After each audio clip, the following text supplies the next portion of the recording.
Hello and welcome back to another episode of our Bonedo Vintage series. Today's episode is going to be a bit of a shorty because it's going to be about one snare only, but that is actually quite special because it's all about the Hayman Metasonic snare drum. The Hayman Metasonic snare drum was first introduced, I think, in 1972. It's a bit difficult to find exact information about the circumstances when it came out and why it came out. So as everything with Hayman, informations are a bit blurry. Anyway, what we can say is that the role model for the Metasonic was the omnipresent Ludwig LM400 14x5 Supraphonic snare drum. I mentioned it's a copy. So with a copy mean really a nearly identical copy of the Ludwig Supraphonic 14x5. Shell is made out of chromed aluminum. It has 10 lugs and 10 tension screws on each side, which was, at least for British drums, something special because most of the Premier snare drums, for example, had 8 lugs on each side, so 16 screws in total. So this was one of the very first snare drums that had 10 screws on each side. Also, the throw-off is more or less a rip-off of the Ludwig one of the Ludwig P85. It's a bit, let's say, not as sturdy as the P85, which is, I think, better than most of the people say. The Hayman, counterpart is a tad more, let's say, wobbly and not as sturdy. However, it works. When it's broken, you can easily fix it. So it's quite, construction-wise, it's quite easy. It has a beaded shell, like the Ludwig Supraphonic. However, it does look different than the Ludwig one. It reminds me a bit of the chromed Gretsch shells that were out there back in the day. So they try to find their own look and their own branding or so to make it more special to the eyes of the drummer.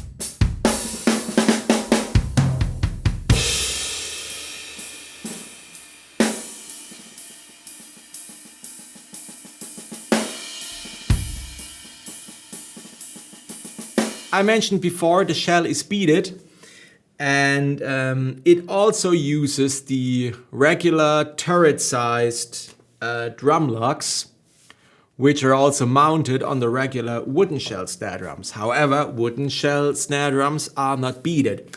So what Hayman did, in fact, was they simply cut out the shape of that bed here in order to make them compatible to the shell. This looks very DIY-ish, to say it very politely. However, it works, and it does not look, let's say, very nice, but it works. You can mount them, and they're fixed, so the drum won't fall apart. Other than the Ludwig butt end, this one does not have any screws at all, so you need to tie knots around it. This can be, sorry for my words, quite a pain in the ass. I found a way, also on the wooden shell snare drum, where the wires really stay in place. What you therefore need is you need an uncoated snare cord. That's important. I do use the Tama ones. They work perfectly for the Hayman snare drums. Since I use them, I do not have slipping problems with my wires anymore. Headwise, I do use the Remo controlled sound on the top, regular Remo Ambassador Hazy on the resonance side, regular Pure Sound Custom 20 strand wires, and what I also use, I installed the hold tight washers by Tama in order to prevent the drum from detuning. One more speciality about Hayman drums in general, not on this snare drum, but in general, are the tension screws. They are slotted, so you need a special key, or you can also use a screwdriver, bigger screwdriver, to tune your drum. I do use a very, very old Sonor drum key from, I think, from the 50s. It stood the test of time and it works perfectly with my Hayman drums. One more word to the threads. Those are, in fact, I read English threads, so they are not inches or a metric or whatever. Those were also outdated when Hayman was released. I don't know why they used it. It can be quite a pain to find fitting tension screws when you miss one, when you buy a used snare drum or used kit or whatever. So I recommend you to swap out the tension screws and the gaskets of the Lugs with the regular 732 ones.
Sound-wise, one word, amazing. It's a very dry sounding snare drum, aluminum, of course, so aluminum has a very dry sound. However, what I find on this particular snare is it has lots of body and lots of depth. And even when you tune it high and you hit it hard, the snare does not hurt in your ears. So it sounds actually quite warm and very, very pleasant. And actually, I know now I make myself a lot of enemies. I think it's better than every LM400 that I heard so far. I know this is quite a statement, but that's my honest opinion. I simply love it. We tried various tunings while we shot this video here, one up, one somewhere in the middle, and one, very, very deep and fat tuning. And on every tuning, the snare simply sounded incredible. So it's very, very, very good all-arounder. And in my opinion, it has a bit more character and a bit more depth than the regular Ludwig LM400, which is maybe the reference for many of you. I can only say, if you find one, try out a Metasonic.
Okay, price-wise, I mentioned before the drum is quite rare, so there are not that many Metasonic snares around.